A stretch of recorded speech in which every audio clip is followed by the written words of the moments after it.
morning, good morning, good morning. So today is going to be a little bit different from my norm. I didn't upload a video yesterday because I couldn't quite get my things to work together really well. For some odd reason, the video on this with DaVinci and recording on StreamYard doesn't quite mix well together just yet. It's probably a me thing. So we'll go with that. So today I want to plot with tarot. On my community page, I did a poll and y'all voted for Paranormal Romance, which is something that I kind of sort of do. Y'all haven't seen evidence of it just yet, but here we are. And then you also voted to use the Disney Villains Tarot. So yeah, we've got that going on. What I started is I did my usual, whenever I do plot, I do the 3-act, 9-block, 27 chapter. It's Katie Tastic's way of plotting, and I will try to find the video again to link it in the description because I kind of forgot. And then I also did a little cheat sheet for the characters that we are about to draw and some of the little highlighted scenes that you need, kind of thing. Let's get over in this section, shall we? All right. First things first, I am going to get to the Villains Tarot deck here soon, but I wanted to use the Adventures Tarot, the Empress deck first. And the only reason why is because it has characters in it. The Ranger, the Fiend, the Monk, things like that. And it's really, really pretty cards. And what I'm going to do is we're going to shuffle them. And I'm going to draw for the protagonist. Then I'll draw for the love interest. Then I'll draw for the villain. We'll do 5 cards. And then we'll do like a friend or sidekick kind of thing. And then like a henchman or a friend for the villain. And we will go from there. So for the protagonist, we have a monstrosity. All right. For the love interest, we have a plant. For the villain, we have the fighter.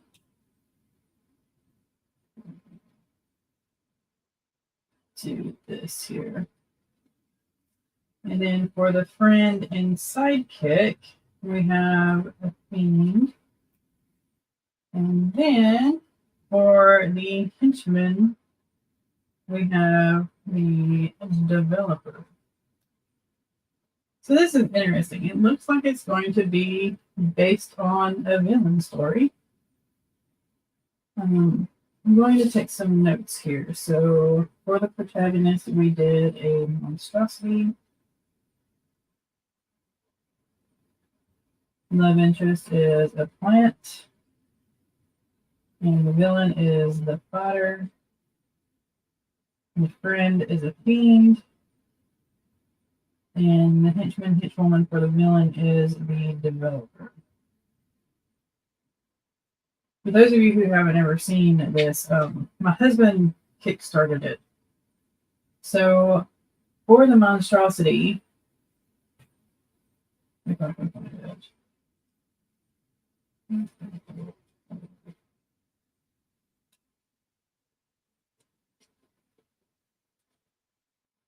Not have the names in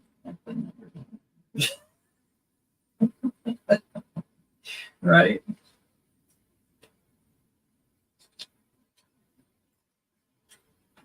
Monstrosity. So transformation. A monstrosity signifies an event that threatens to destroy your life. unless you view her through a different lens. Petrification, you are transforming, but being held back by something. Shed whatever it is not working for you so you can grow and evolve. Now that is interesting. So that can technically be a hero.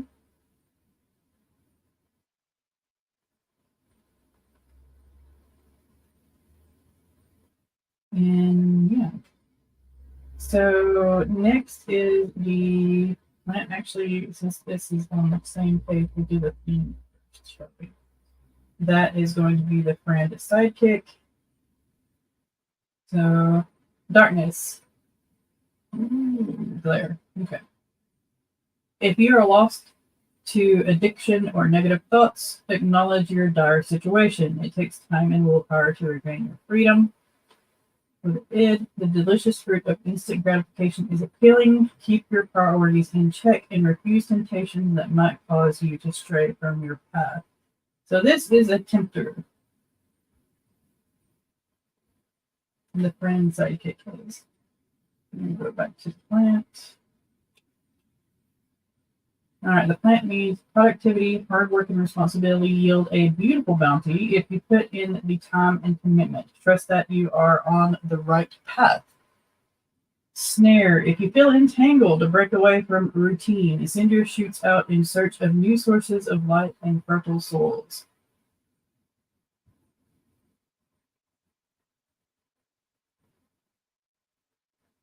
Okay. And then we go back to the fighter.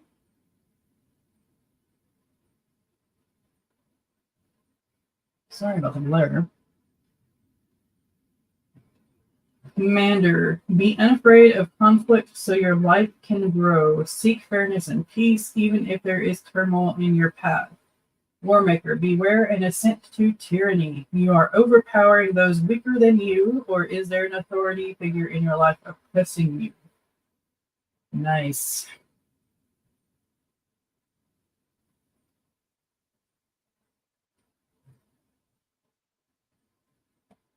All right, and then the developer is last. If I can get to it. All right, developer. All the facts are in front of you, waiting for inspection. Build a castle in your mind and use its halls to find the path to solve the problem. You can lose track of the outside world in your private lair. Venture out once in a while and reconnect with the rest of your party. Okay. So now we technically have our characters. So next, we'll start with the story. Okay.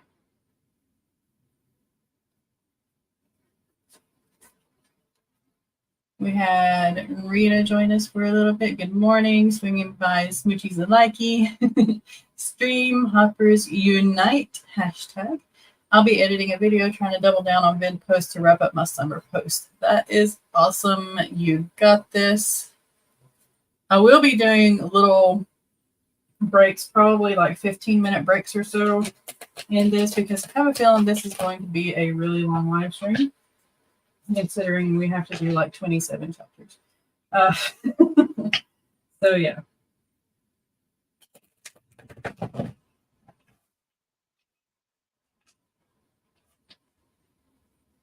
First things first, we will do the meet cute. I'll do the protagonist and love interest meet. That's not a good sign. So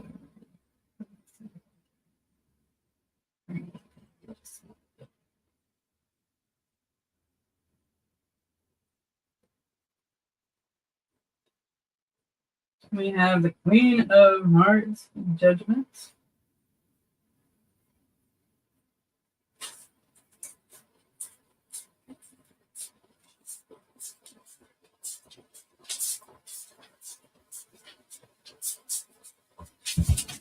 Okay. So here's like her splash page. Announced with royal fanfare, the Queen of Hearts serves as a decisive judge who delivers her verdicts off with their heads.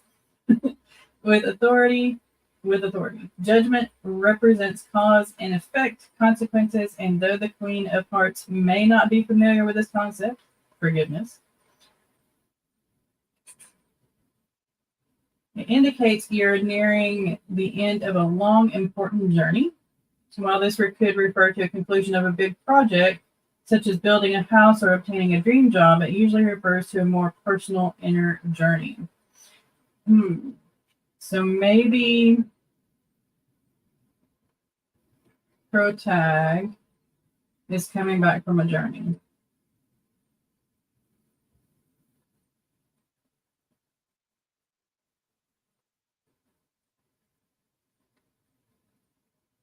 He or she has already been on a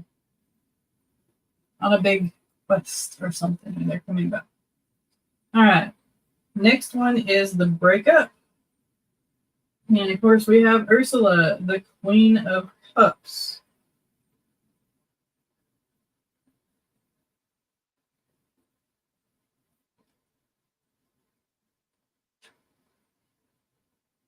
And I can't find anything in this book. There we go. All right. A fearsome sea witch, Ursula concocts powerful potions to manifest the desires of those who go to her for help, but they better pay the price.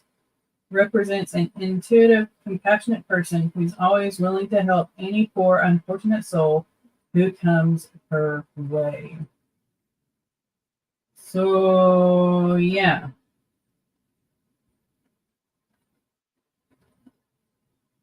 Maybe the love interest went to Ursula, an Ursula type, and got something to help, like a love potion or something like that. And then we need a reason to come back together. And that is the Two of Wands.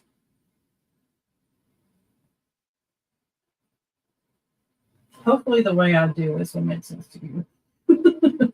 Actually, I like to do the important scenes just so I can fit them into the rest of the outline. So Two of Wands. There we go. You're being presented with a decision. As this is a card of the Wand suit, this decision involves travel, creativity, or ambition. It's a positive card, letting you know each option in front of you has its own merits. Whether you decide to take on a master wizard in a duel, explore the markets of Agrabah, or make a bargain with a sea witch, you're sure to have a worthwhile adventure. Okay. So they have to get back together for an adventure of some sort. And then another separation cause. Knight of Wands. Because of course. All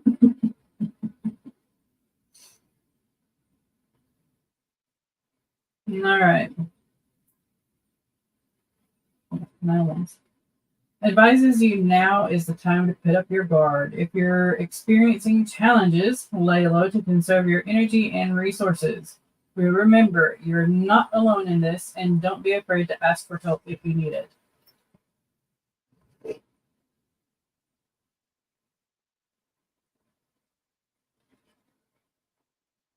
Okay. And then the main fight or the conundrum. Ten of Cups.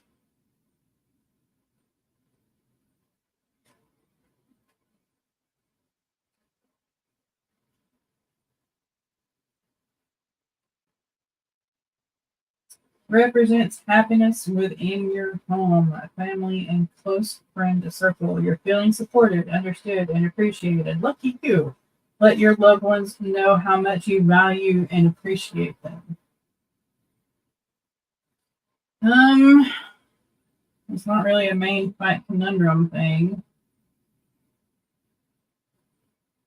That's more of an end stroke there, but we'll write it down. So that's a 10 of Cups.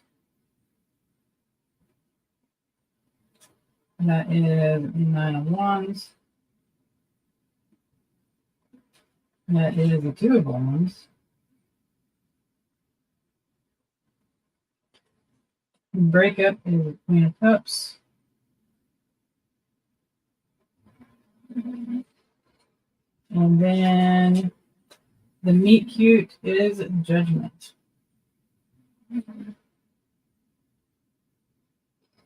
Okay, so I'm going to shuffle these back in here.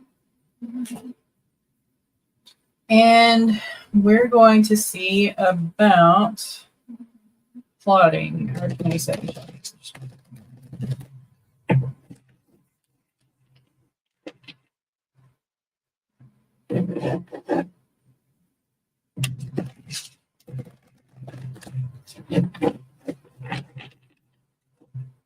Okay. Move this out of the way. So first things first, we have Act 1. We've got the intro. We've got the intro, the inciting incident, the fallout, the reaction or rebel, the action, the consequence, and then the pressure, plot twist, and push into the new world. So let's see what the intro is going to hold for us. I'm going to split the deck a little bit more.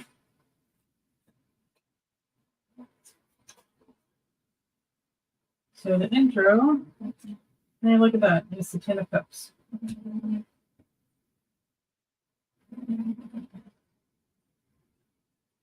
So everything is supportive,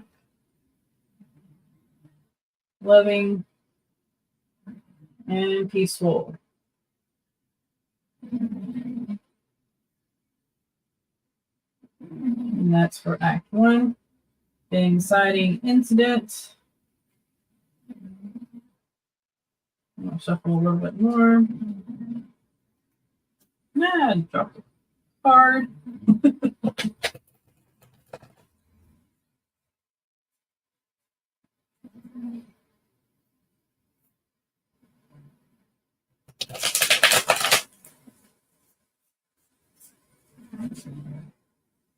So let's see what this dropped card is, because it's more than likely our inciting incident. Oh, yay. Inciting incident is the Hierophant.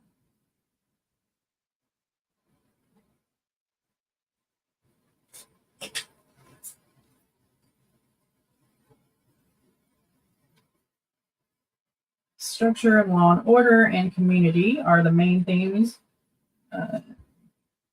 Dawn Bellwether both represents and exploits those themes as an ambitious chief who moves up Zootopia's government hierarchy to promote her own agenda. It advises you that now isn't the time for radical ideas and rebellion. Instead, place your trust in tried and true methods and time-honored traditions. While there is a time and place for individualism, nonconformity, and rebellion, the Hierophant Tarot card is a sign that respecting convention will get you further than going on your way. Oh, wow. So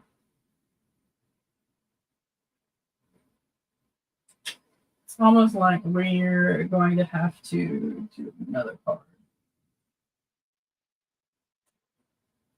Unless it's a government official that's corrupt.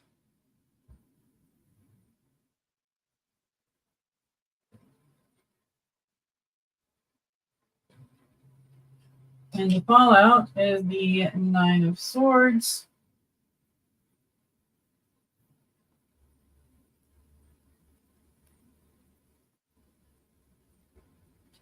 Something dark lurking just out of sight. The 9 of Swords tarot card represents worry and dread. Don't let fear overwhelm you. When you confront your fears, you may just find there is no need to be afraid. So it could also be like in fighting internal battle and losing. So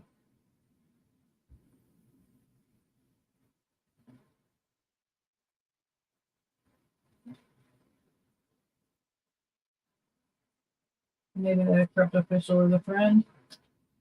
And then the reaction or rebellion is the Fool. The poison for Cusco. Cusco's poison.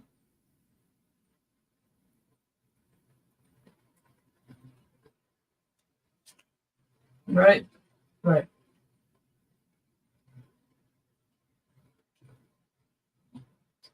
Yzma's solidly built henchman Krunk is enthusiastic and eager to do his best. However, he often blunders his missions by goofing off or getting distracted. The Fool represents someone who, like Kronk, is excited to embark on a new adventure, but whose inexperience and naivety sometimes trips him along the way. On the precipice of an exciting journey, with a spring in your step and your head held high, you're ready to pursue a new goal with limitless potential. The Fool Tarot card advises you to balance your bubbling optimism with a little common sense. If you stay level headed, focused, and double check the labels on Yzma's potion bottles, there's no telling where this new path will take you. Okay.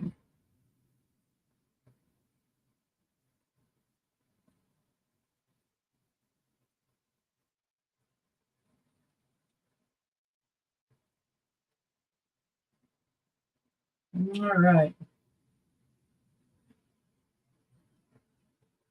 Now I forgot to do.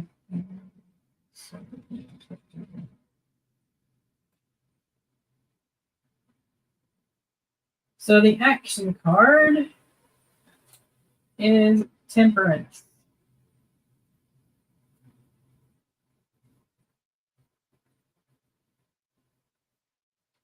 Pretty little eels. Ursula's beloved moray eels, Flotsam and Jetsam, are perfectly synchronized and in balance with each other. The tarot card Temperance represents that same sort of flow, harmony, and equilibrium. When temperance is drawn in a tarot reading, it's advised to stay fluid, calm, and adaptable. Going with the flow will make for smooth sailing, even in stormy seas. Navigate any challenge that arises with calm, level headedness. Temperance reminds you how important it is to maintain inner peace. Be careful not to let outside influences rock your boat. So,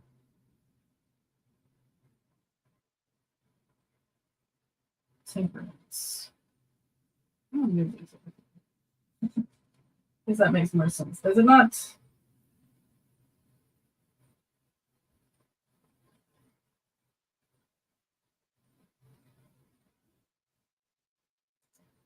All right.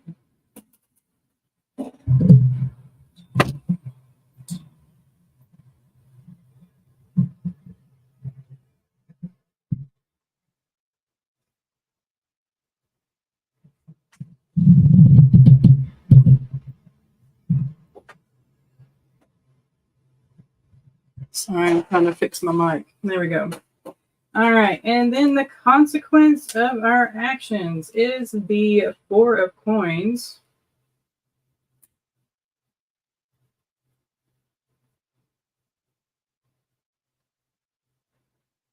Represents happiness and stability at home, professionally, and within your treasure chest. Things are coming together nicely. Focus on building solid foundations that will set you up for long-term success.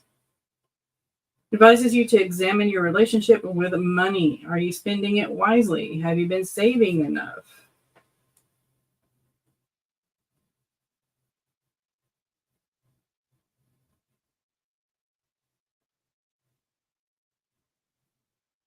All right, and then 7 is the pressure, and we've got the Nine of Wands again.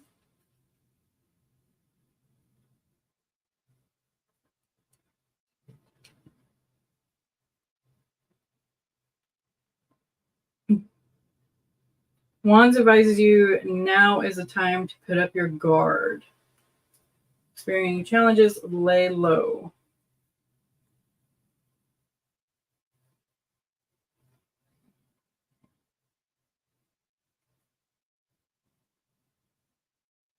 And then there's a plot twist. And of course, it's going to be Hook with the Four of Cups.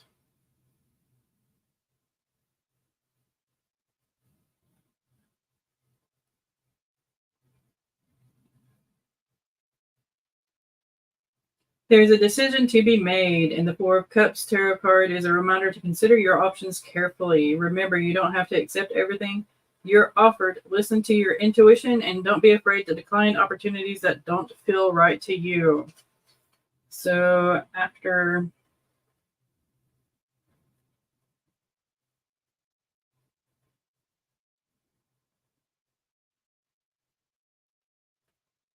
got some introspection going on. And then with the Six of Cups, we overflow it. What makes you feel as happy as Ursula with King Triton's trident? Six of Cups is an invitation to reconnect with the things that make life fun and leave you bubbling over with pure happiness. Sign that you'll soon be reuniting with someone important from your past. Enjoy the memories. Okay, so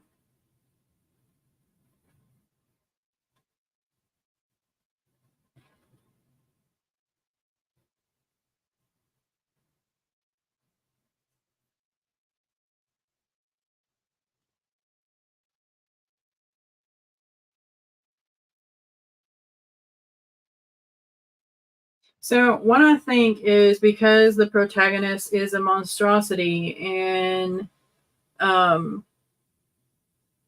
it's kind of like they're coming back from a journey. The action and consequences can be going back on another journey. And then all the things that happen with that, with the money issues and, you're on guard, you're laying low kind of thing. And then finally the introspection is like, hey, I can go on this. I'm just going to wing it kind of thing. But yeah, so that is Act 1. Act 2, we're going to start with the New World with the Knight of Cups. That's not foreboding at all.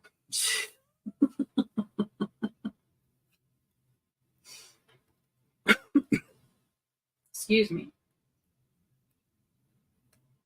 All right.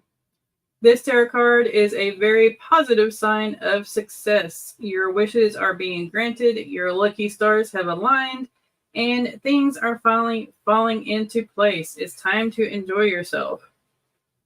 Because when there's joy, there is always a fall with our lovely characters. So it's going to be pretty big. My handwriting is horrible today. I do apologize for that. And then the fun and games is going to be Hades. Oh. Death represents important transformation, transitions, and rites of passage. Hot-headed Hades, god of the underworld, is in charge of souls who transition from life into death, much like the witty, clever Lord of the Dead himself. Death, the tarot card, isn't all doom and gloom. It simply represents progression and change. So yeah, a big change. It's a clear sign you're going through an important transition, whether you're traveling to a dream destination or making a career change. This tarot card shows big shifts are coming your way. All right.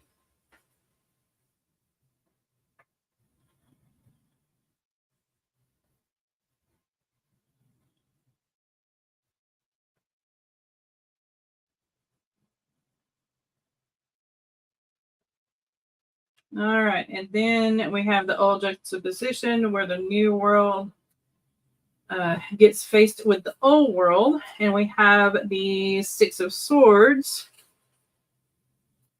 Indicates you've recently been through a difficult time. Unexpected setbacks can be demoralizing, but don't let them derail you completely. This situation is salvageable. Don't despair.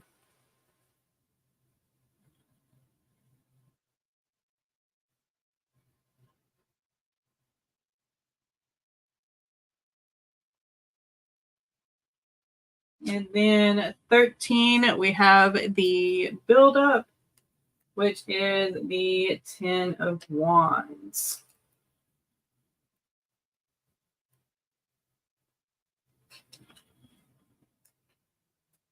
With success comes responsibility.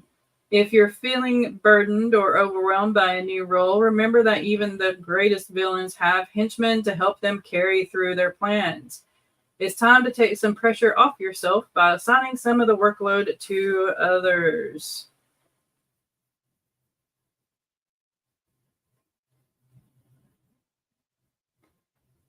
Delegation. Then we come to the midpoint. And that's going to be the Two of Wands again.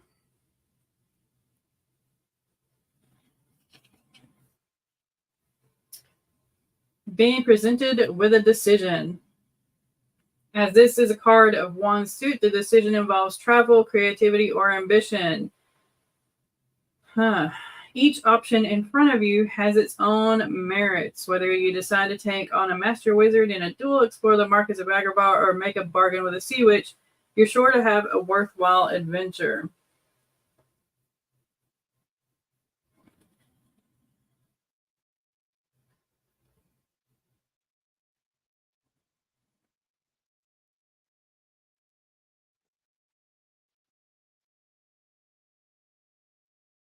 All right, then we have the reversal, which is again the Queen of Cups. I swear I shuffled these.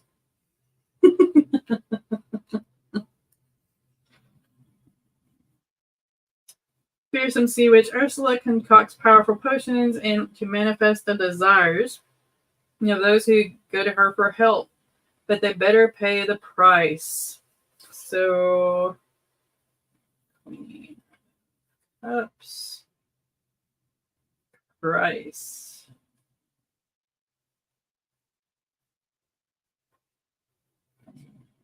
All right.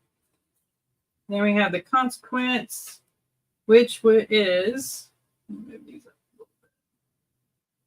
here we go, the Eight of Swords.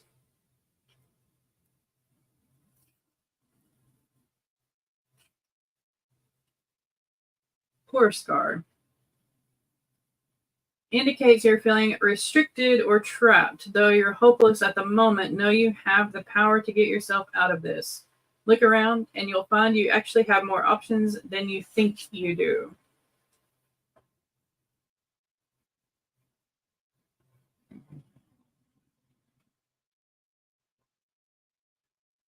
We are trapped. To get out of the traps, what do we do?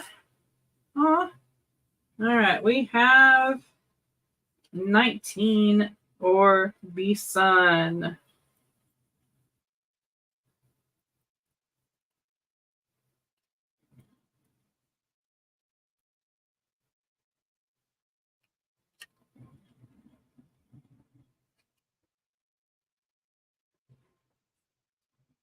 Tamatoa, the fearsome giant crab from the realm of monsters, glows like the sun when he covers his enormous shell with priceless riches and bright jewels.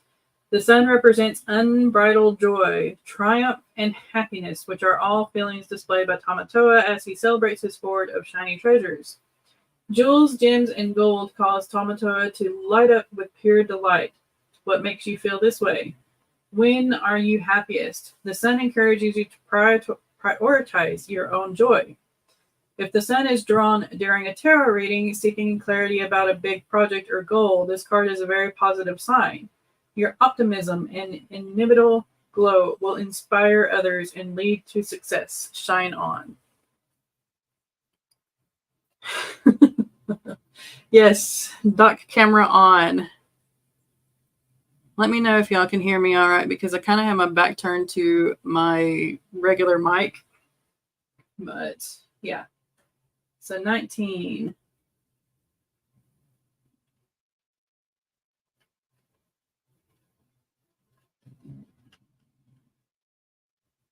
So whatever they did to get out of the trap is good. All right. So moment of dedication is the Ace of Cups. All right.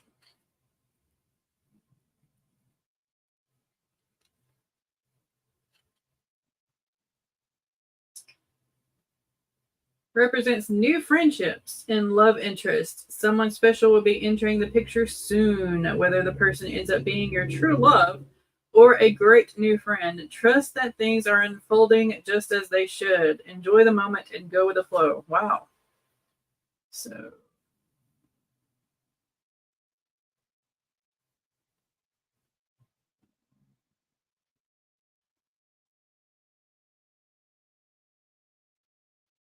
I have a feeling that we're going to have to turn that on its head. Right. Okay. So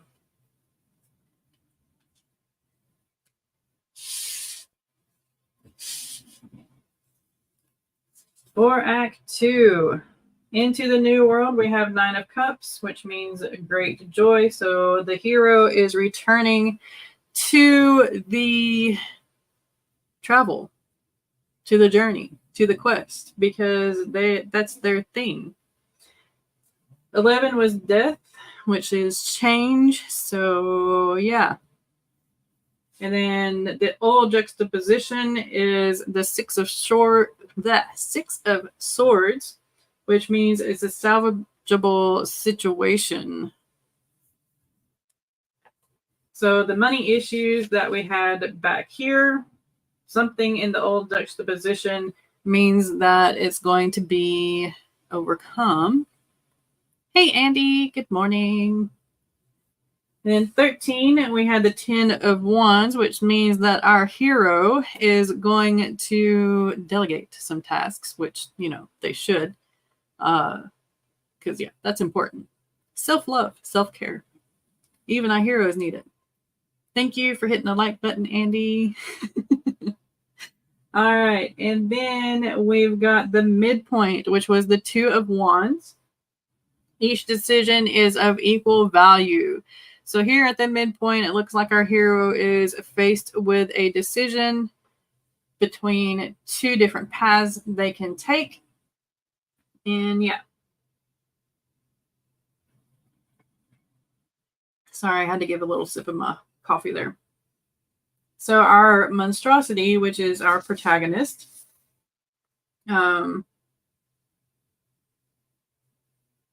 faces 2 decisions. Maybe one leads to the fallout. Maybe the villain is their friend. I don't know. We'll see. Then 15 is the Queen of Cups, and the comes collecting. I'm lurking. Thank you. So with the midpoint, maybe the choice was to go off the beaten path a little bit, not take the path that they were going to do to begin with. And there is a consequence, which is number 16, which is trapped, because we had the 8 of Swords, poor Scar. And then 17, the trials. They obviously overcome the trials because the sun was the card that we drew. And then 18 is the dedication, and we got the Ace of Cups. So maybe here is where the true friend appears or the love interest appears. Now let's move on to Act 3. We're moving right along. It's not taking as long as I thought it would. So yeah. 19 is the calm before the storm. So what do we have as the calm? calm before the storm. Iago is not the calm before the storm, y'all. I mean, really? It's like the opposite. The Page of Wands represents an enthusiastic, colorful, free spirit like Iago. Just as ambitious Iago hungers for power and glory, the Page of Wands is a fierce idealist whose dreams know no bounds. This tarot card can indicate that a new opportunity for you to express your creativity will represent itself to you or present itself to you soon. Maybe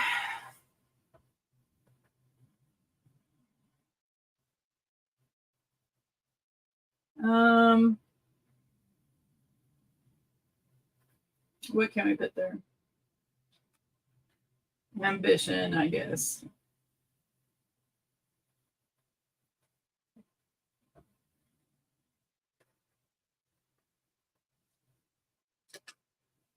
So that is the calm before the storm. I mean, it's like everything is going well. So now we get the plot twist, which is true love's first kiss. True love. True love.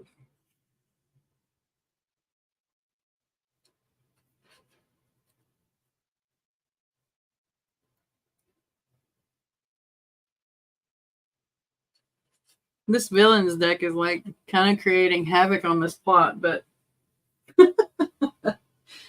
True Love Tarot card represents harmony, unity, and fate. Nothing can get in the way of true love, not even Ursula's seductive human alter ego, Vanessa. True Love Tarot card represents fated connections, love, and harmonious partnerships. In a relationship themed tarot reading, this card signifies a great connection and perfect match. Often, the True Love card indicates an important decision or crossroads. Consider your options carefully, and you'll get your happily ever after.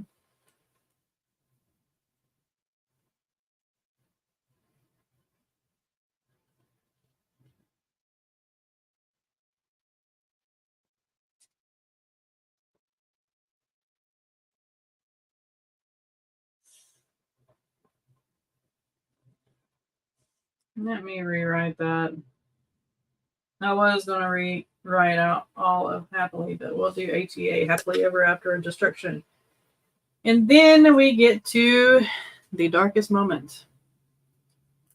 High Priestess. Hello, Maleficent. Gorgeous, gorgeous, gorgeous.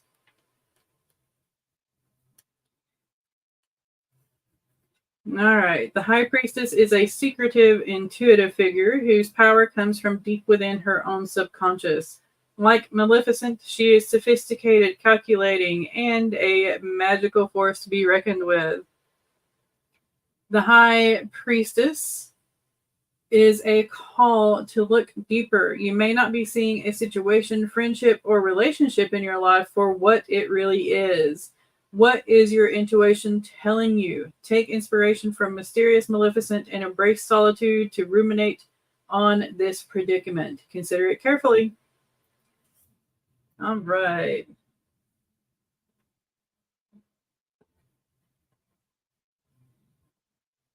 So basically, a snake in the grass.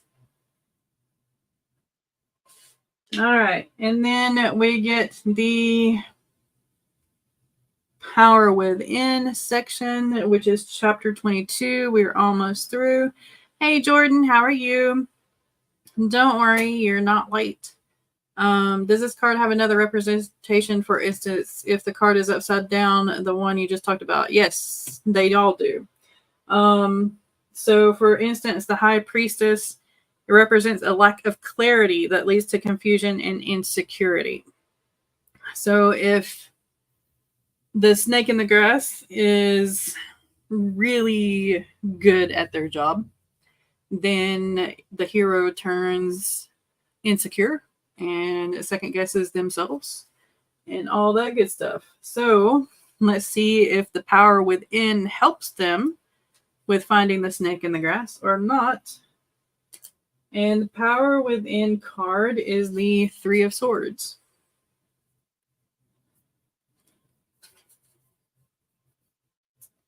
So we have Three of Swords symbolizes betrayal and hurt feelings.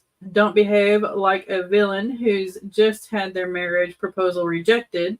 Instead, deal with your heartbreak in healthy ways. This hurts now, but it won't forever. So it looks like the snake in the grass was rooted out by our hero and their whatever is left of their companions. But they're still hurting.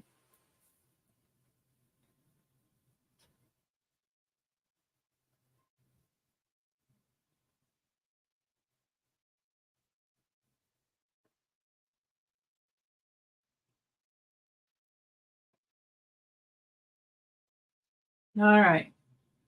Next, for the action or the rally point, we have the Three of Coins, aka our three lovely henchmen that are the hyenas. All right. Just as Scar has help from his hyena henchmen, the Three of Coins is a reminder that success often depends on your ability to collaborate and cooperate. If this had went the other way, so if the power within had been a negative, we could have used this as the collaboration is falling apart. The to use, the fellowship is separating, it's falling apart. So we have Three of Coins. But since it went in a positive light, then the collaboration is going well.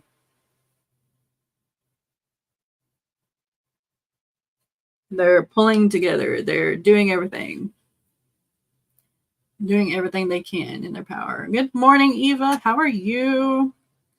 Jordan says, does the Three of Swords represent negative emotions and possessiveness? If you know what I mean, do you know when someone can be possessive of a person? Yeah, I know when someone can be possessive of a person. I've dealt with it many a times in my life. So Three of Swords, it can. So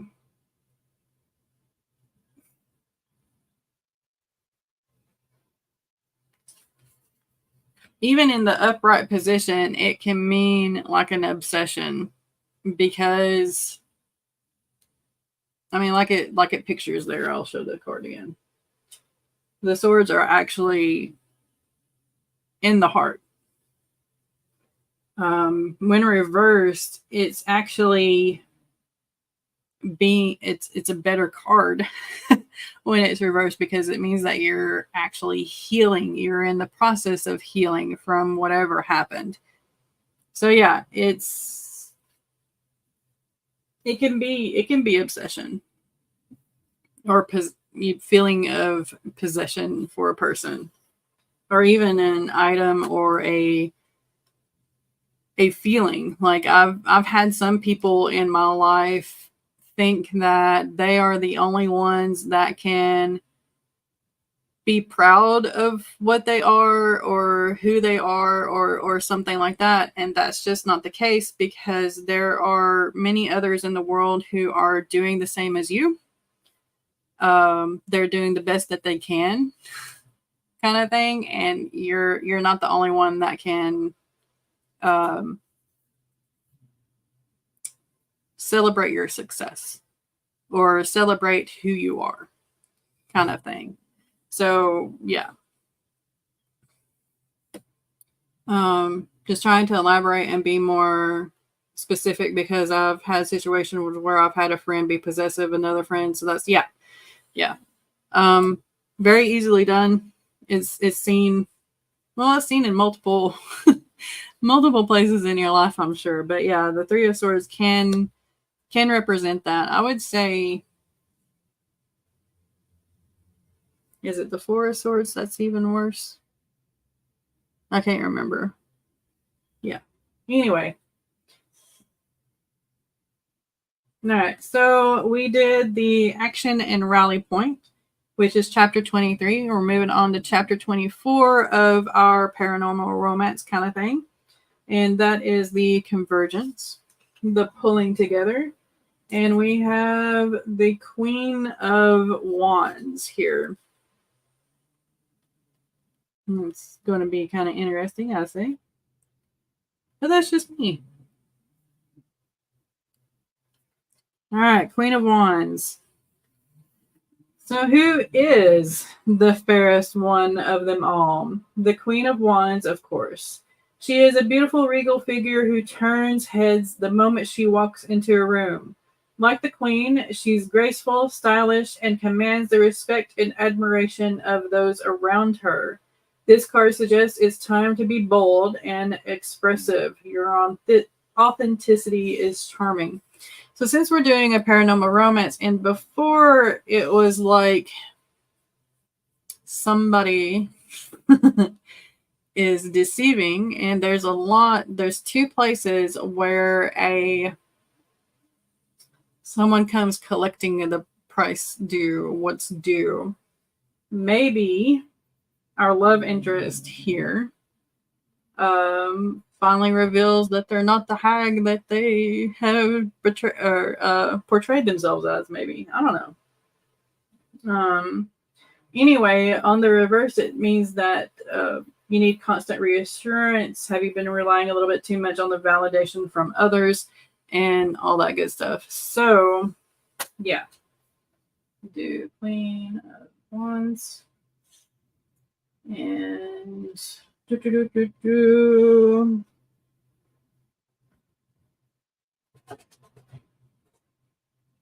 Hunter, buddy, you're moving the table. You know that? Be authentic. Okay. Moving on. We've got the battle scene, or a couple of scenes before the climax. Hey, Lauren, at work, but this is a great idea. Thank you. I'm hoping to do this like once a month, maybe. I don't know. We'll see. We have the King of Cups as our battle.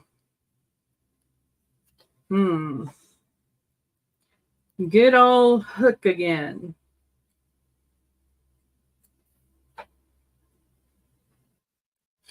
I wouldn't mind battling Hook. Would you mind battling Hook? Seems kind of easy battle, don't you think? King of Cups is a charming, caring, and kind leader with a strong moral code. This tarot card advises you to stay true to yourself and keep your emotions in check. Lashing out at others is ill-tempered. Captain Cookwood won't benefit you, and outbursts will only attract the attention of the dreaded crocodile. Stay calm, compassionate, and collected. And if it's reversed, it's a struggle of self-confidence, pretty much. It's insecurity. And you got to learn to be better to yourself. So, King of Cups. Calm, cool, and collected.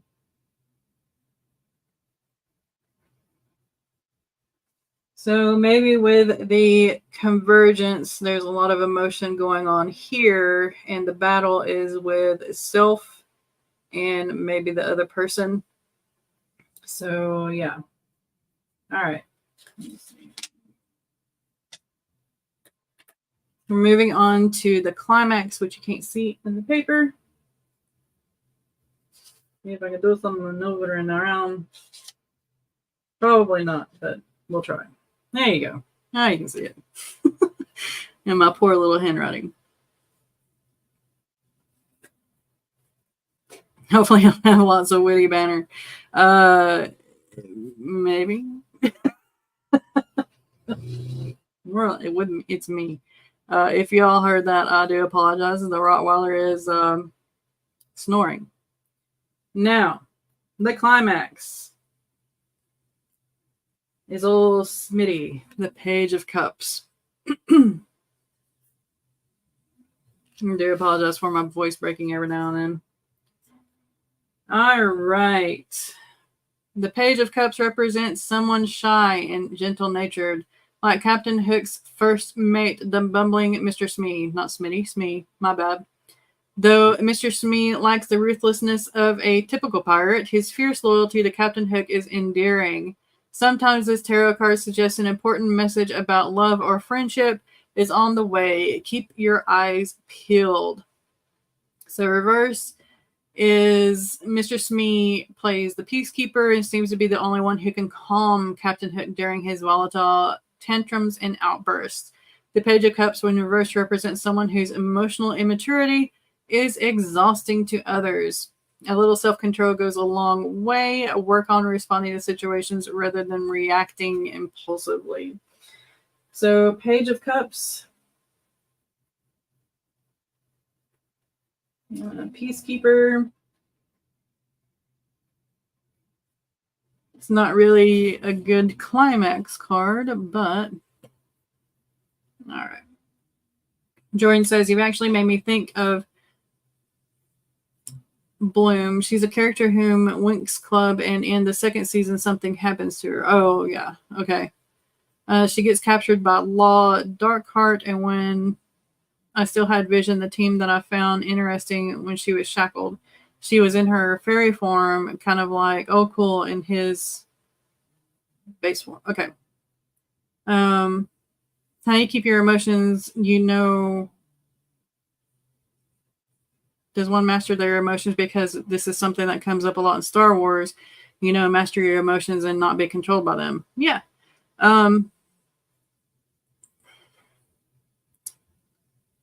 Let me think about that for a minute. But continuing on from what I'm saying, before the final battle, she gets turned evil because originally it was a seed of darkness already implanted inside of her. Yeah. So with Star Wars, like you said, you have to find an emotional balance kind of thing. And there's a lot of stories themed that way, not just Star Wars, but isn't it the Passive War, Sun Tzu, or something like that? If you don't have control of your emotions and are more reactive, then you are a slave to the devil that rides on your shoulder. So in that case, being more reactive than being in control is, of course, exhausting. And you get yourself into some bad situations that way. But yeah. All right. Last card. The resolution is Cruella de Vil in the Chariot. Maybe this is going to be a villain story. I don't know. The Chariot represents determination, unrelenting focus, and willpower, much like the formidable, fashion-loving Cruella de Vil, who doesn't let anything stop her from getting what she wants. Not even a car chase in the snow. So obstacles won't faze you now. You're in hot pursuit of your goals, and nothing will stand in your way for long. This should have been in the midpoint. Don't let yourself get distracted. What you want may seem just out of reach now, but putting your pedal to the metal will give you the last little boost you need to succeed. In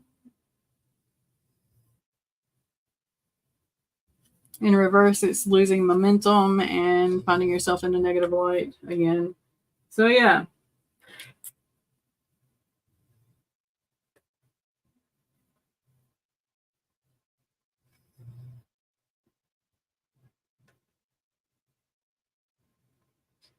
It looks like this wants to be a sequel or duology at least, and we're going to have to rework that. So yeah. to recap, our protagonist was the monstrosity. That right there. Our love interest was a plant. So I'm thinking like druid that can control plants, or like an elf-like creature or something like that. And then our villain was actually the fighter, which, I mean, that card right there, you can see it's kind of like an orc type being. Doesn't necessarily have to be good or evil. And then our friend or sidekick to the our protagonist is actually a fiend. So they are kind of like a temptress kind of thing. Maybe they are a succubus or something like that. And then the henchman or woman to our villain is the developer, which is kind of like a hermit. So maybe this one is a scientist that helps our villain with certain things to overcome our hero, our protagonist. And again, this is the... Ooh, that glare, y'all. Maybe it'll be better with this camera. The adventures, let me switch it out. Here you go. Maybe you can see it now. Yep, the Adventures Tarot, the Empress deck. We kickstarted this. So I don't know if the others have like the gold foil on them or whatnot, but this is basically a D&D deck.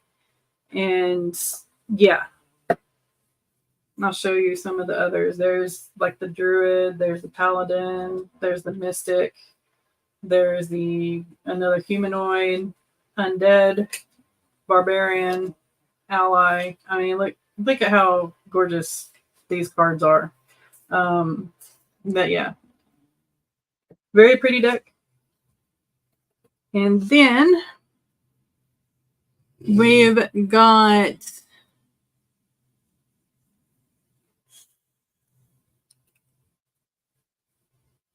let's see, Jordan says that's interesting because I want to put the character you're talking about, but he makes a deal with Rumpelstiltskin, but he really is on the side of Captain Hook. Maybe. All right.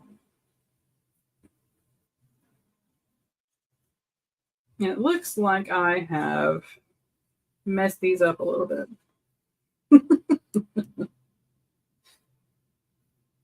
Give me a second. Okay. Here we go. All right. So Act 1, with the introduction, we had the 10 of Cups.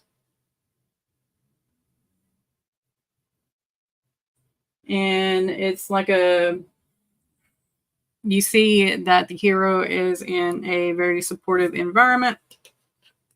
Then the incident is the Hierophant. Maybe there's a corrupt official that somebody decides to get rid of. Then the fallout is the 9 of Swords. This like a fearlessness. There's an internal battle going on. So maybe the corrupted official is actually a friend or something like that. Or there's something else going on. Then we have the reaction or rebellion, and we drew the Fool for that. Cusco. But yeah, that is like a journey's beginning kind of thing. So you know that they are going to go back on a journey, on a road trip, on a quest. Maybe that is the inner turmoil with the corrupted official. Then we had the action card, which is Temperance, which is kind of like a level-headedness, or the protagonist is really in sync with their little sidekick thing going on, or maybe the love interest. And then we have the Consequence, which is the 4 of Coins, which is money issues. our hero is not very good with money.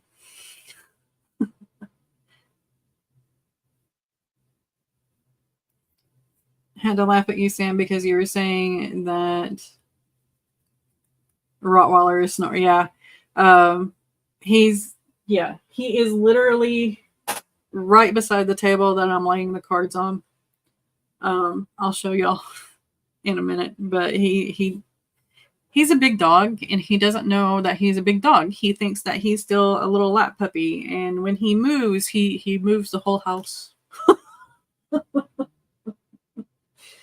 But yeah, so yeah, money issues is chapter 6, or our consequence card. And then we have pressure, and that is our 9 of Wands, and that is kind of like a lay low card, and kind of introspective card. So maybe the pressure is from the self. And then we have the plot twist, which is the 4 of Cups, Mr. Hook again, and that again is introspection. And 9 is the push into the new world. They're not quite in the new world yet, but they're going there. And that is with the 6 of Cups. And that is reuniting with somebody. So maybe the push into the new world is reuniting with an old travel buddy like they did in the quest before. Because we had mentioned that maybe they're coming back from a quest that they finished. And then the new world is the 9 of Cups, which is joy. They are happy that they're getting back into the quest world.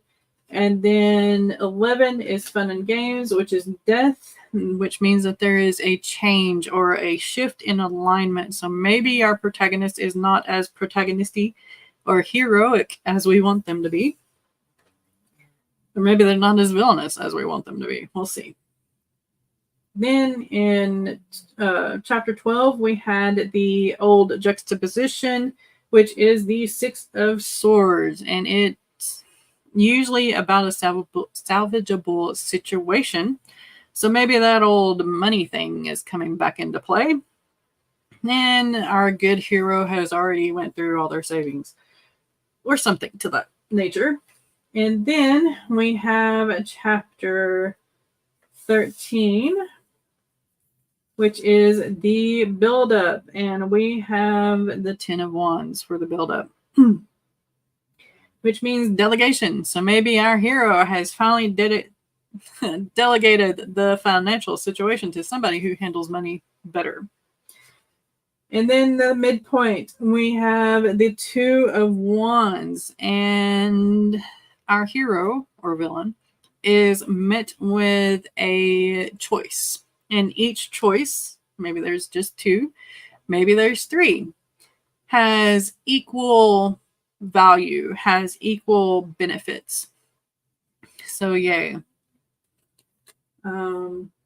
Chapter 15 is the reversal, and we got the Queen of Cups. Our dear Ursula comes collecting. Maybe there are some loan sharks in this paranormal romance, and they come collecting again. Then we have the consequences of not paying off those debts, and our hero or villain is trapped with the appearance of the 8 of Swords. Then we have chapter 17, which is the trials to get out of the entrapment. And whatever happens, it's very good, because the card that showed up there was the Sun. It's good choices. Joy returns. 18 is dedication, and that was shown by the Ace of Cups, which is the appearance of a good friend, or maybe the love interest, or something to that nature. Then we move into Act 3 with Iago, the Page of Wands, which means there is ambition and enthusiasm, and there's a boost in morale for our hero and their friends. 20 is a plot twist, and the card that we drew there, or I drew there, was True Love. It's often a crossroads kind of card, so maybe it's a happily ever after versus destruction of the heart for our hero, aka villain. And then we have the darkest moment with the High Priestess. Somebody in the hero's party is not who they seem they are. Snake in the grass. And then we have the Three of Swords for the power within. They are hurt and betrayed. Our hero is, or our villain, whichever one it's going to be. And they still find a way to move forward. Because the convergence, the action call or the rally call is the Three of Coins, which means that the collaboration is a success for the most part. And then the convergence is the Queen of Wands. So the hero validates their authenticity, I guess, or maybe the love interest actually reveals themselves as who they really are and not this act that they've portrayed, maybe. And then the battle is the King of Cups. For some odd reason, the battle scene is cool, calm, and collected. Maybe it's another inside job. We are introspective during the battle. It's the battle of the self. And it's not that great of a battle, so maybe we have to rework the climax.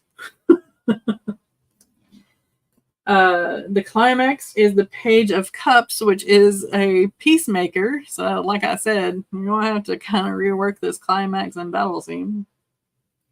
And then we end up with the Chariot, which means that the goals are in hand or in sight,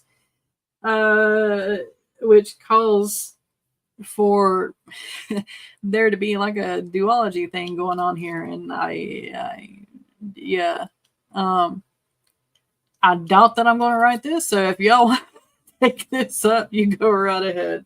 But yeah,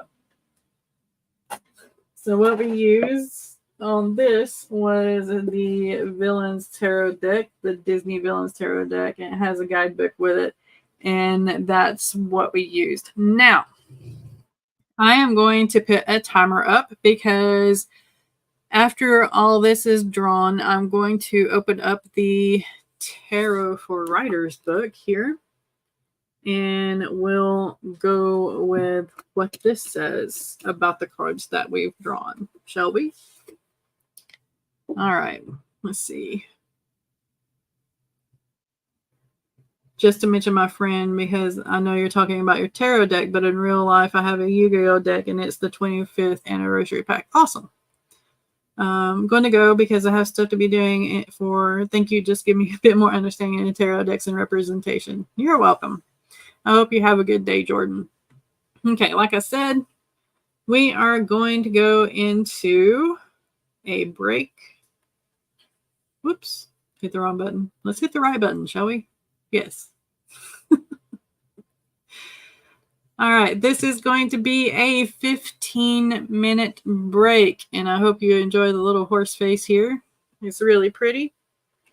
But get up, move around a little bit, do what you need to do, and we will be back in 15.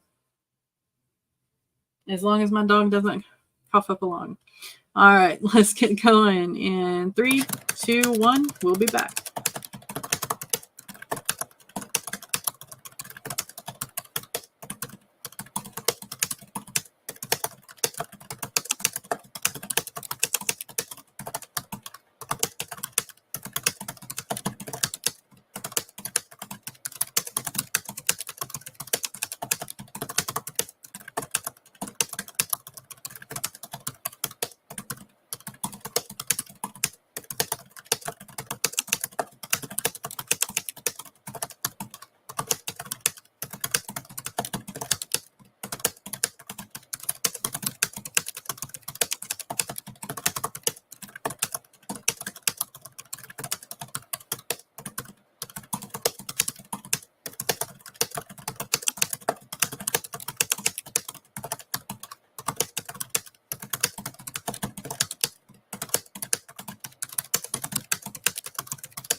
All right, everybody.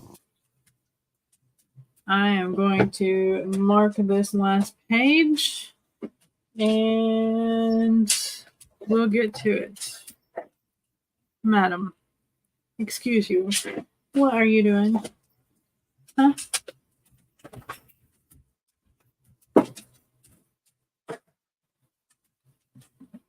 So apparently my dog is having a sudden case of allergies because, you know, Hunter is having a sudden case of allergies. Not sudden, but, you know. Okay.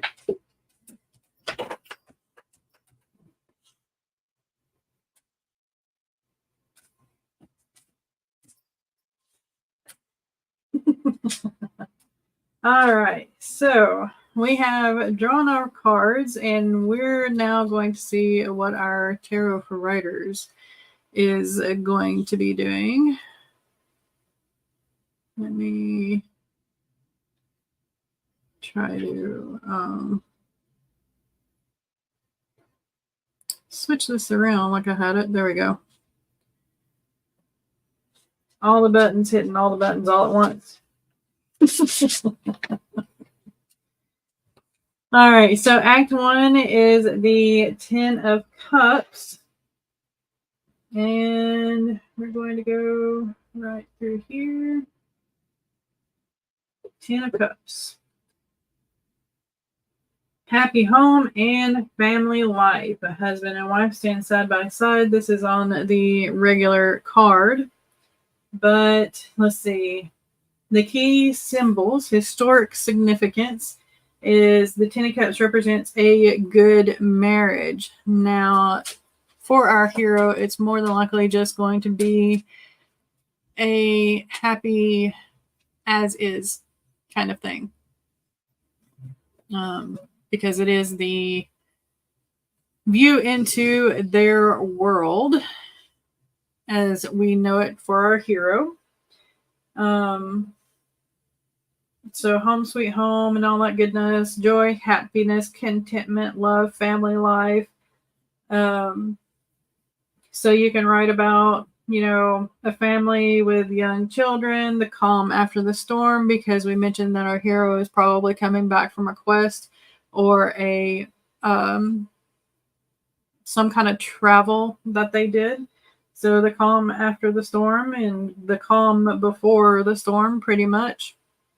And then next is the Hierophant. And this is one of the ones that I really wanted to get some clarity on. It's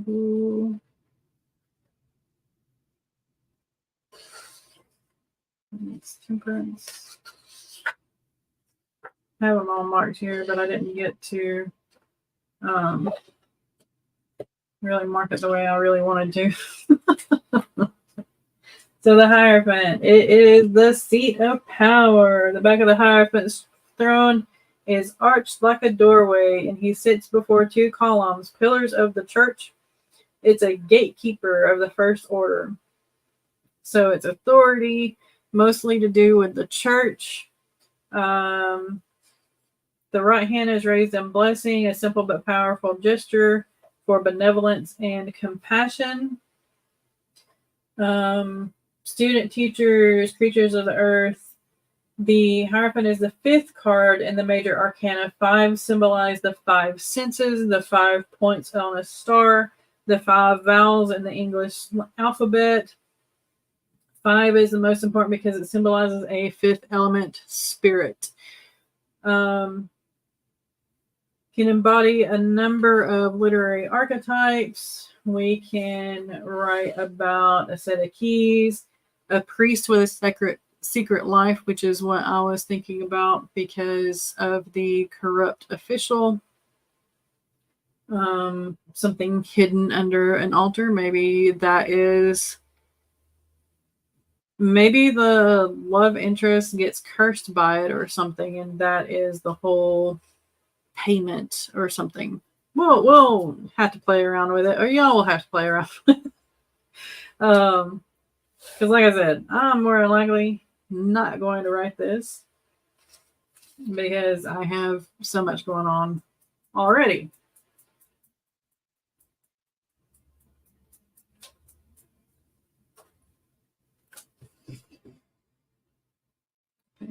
So the next with the Nine of Swords. Get to where I can actually flip to things here.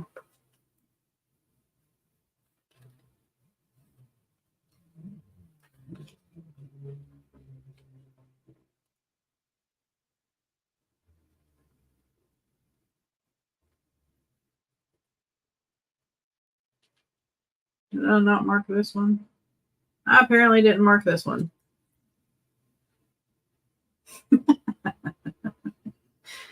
Okay, so give me a second.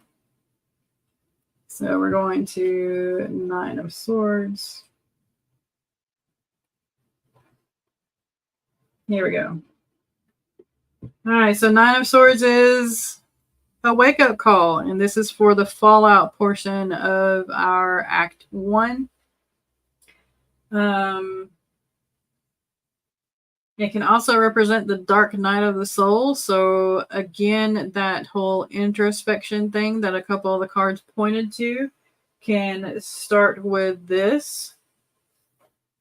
So can mean nightmares, obsession, despair, insomnia, mental cruelty, grief, sorrow, loss. Maybe the hero is really hating the fact that they came back home and are not on another quest. So maybe there's some kind of premonition or something like that that they hit up on. And then the Fool is the reaction or rebellion. Here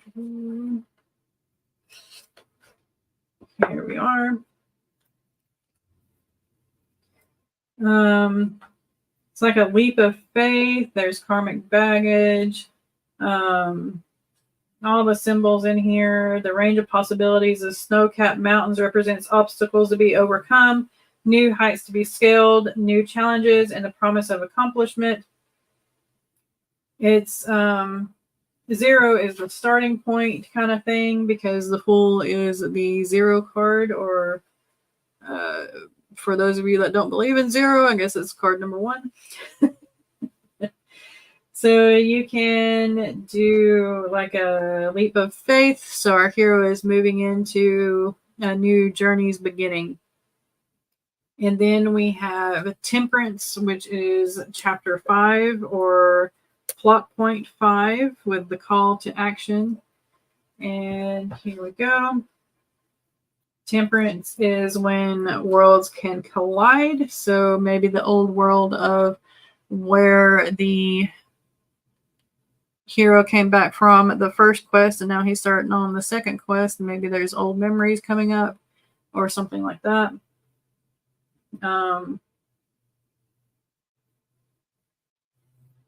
Maybe he's having to go through his armor and things and seeing what will work on this one.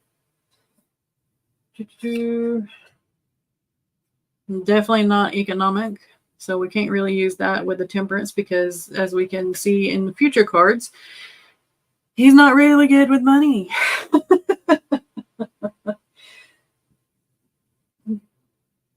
So we can do stepping stones, how the hero prepares himself for the new quest.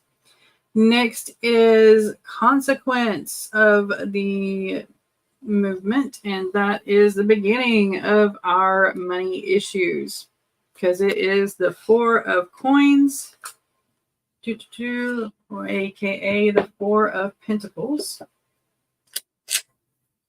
So granted, Midas touch. Visually, King looks a lot like King Midas, and the image could serve as a warning about balance and proportion. So our hero is very bad with money. Just slips through his fingers kind of thing. There's a bit of selfishness and greed going on. So yeah, that works out for the consequence. 9 of Wands is the pressure that our hero starts feeling. In our next one, so it's a last stand. Maybe the village doesn't want him to go. It's the last stand where the hero is still debating on whether or not to leave. Like there's a pause in action. Maybe the village needs protection against something, aka the the corrupt official. So here we go. That ties in.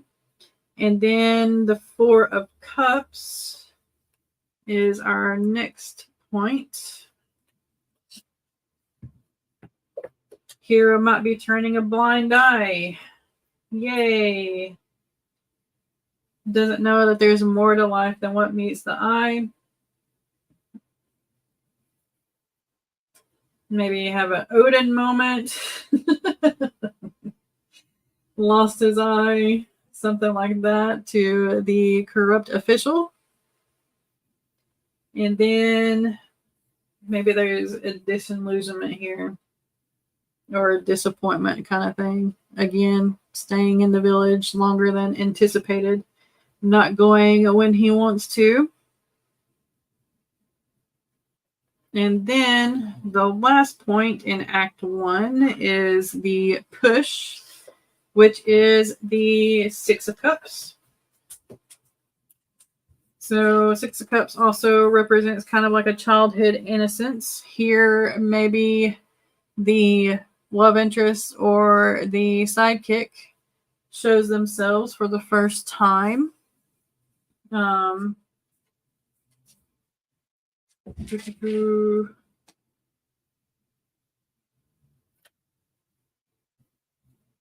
Reminds them of the past, living in the past. Maybe it's a buddy from the previous quest, and that pushes them into the new quest with the first card in Act 2, which is the New World, and it is the Nine of Cups. Here we go.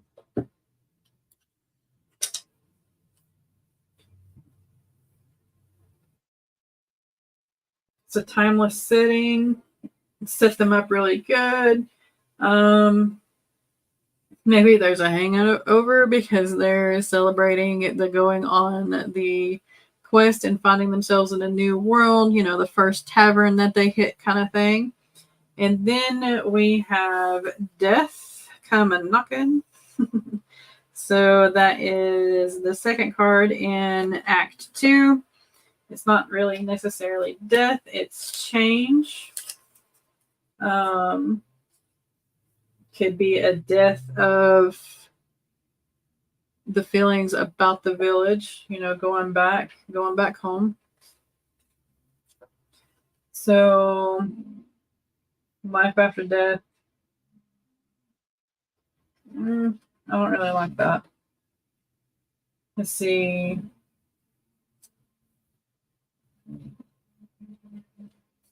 Some kind of unluck going on again because of the whole mess with him not being able to manage his money. Maybe there is a unlucky bet going on because of the number 13. And then we have the Six of Swords as our third. I know this is boring. But here we go. We'll get better with this, right? All right, so Six of Swords. There's a river crossing. It's a salvageable situation. It may look really bad because that ship looks like it might be full of a lot of holes because of all of those swords in it. But it is salvageable. There's a trip to a distant land, uncharted voyage, and travel by water. And then we have the Ten of Wands as our next plot point. Here we go. This, yeah. Our hero comes overburdened with everything, and that is the delegation card. So he shares his load with his love interest or his sidekick, or maybe both. They handle the finances. And then the midpoint is the Two of Wands, which is kind of like an influence and authority kind of card. So each decision is a good choice. There's like a vision of the future or something, maybe, that helps guide him. And then the reversal is the Queen of Cups.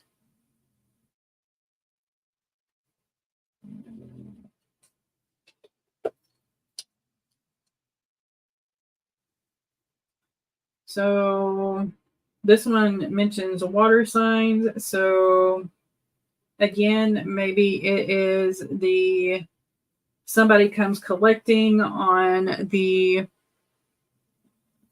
money the hero owes or something like that.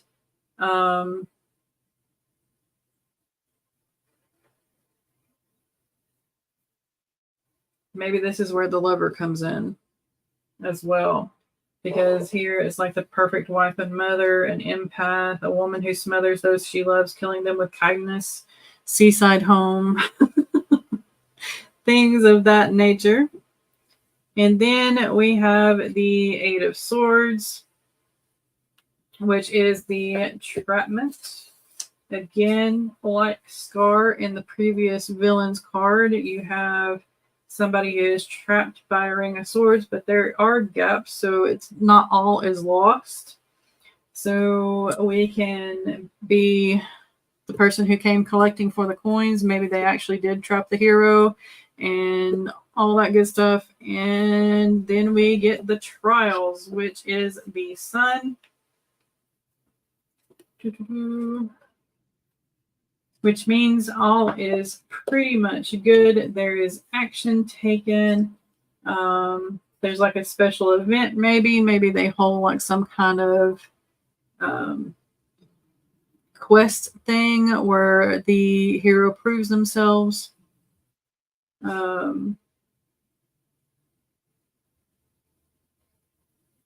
Something could be hidden in plain sight kind of thing.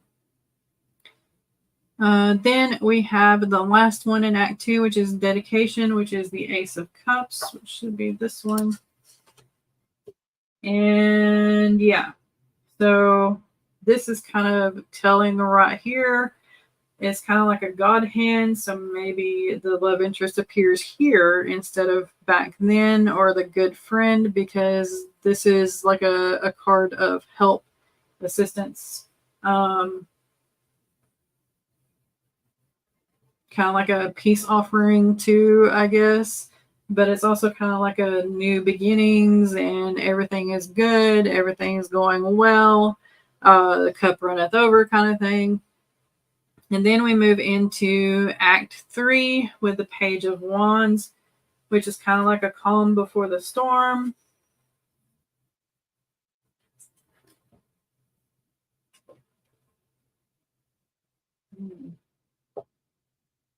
Went too far back.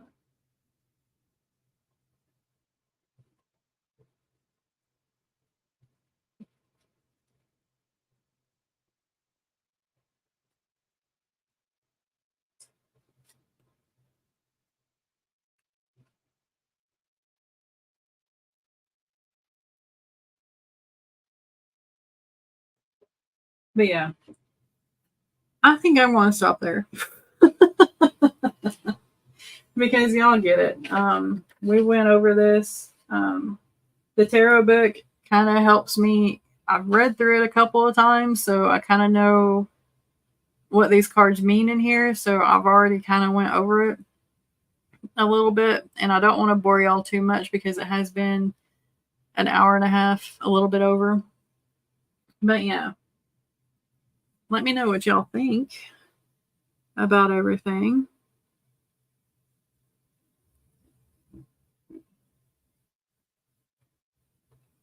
And yeah,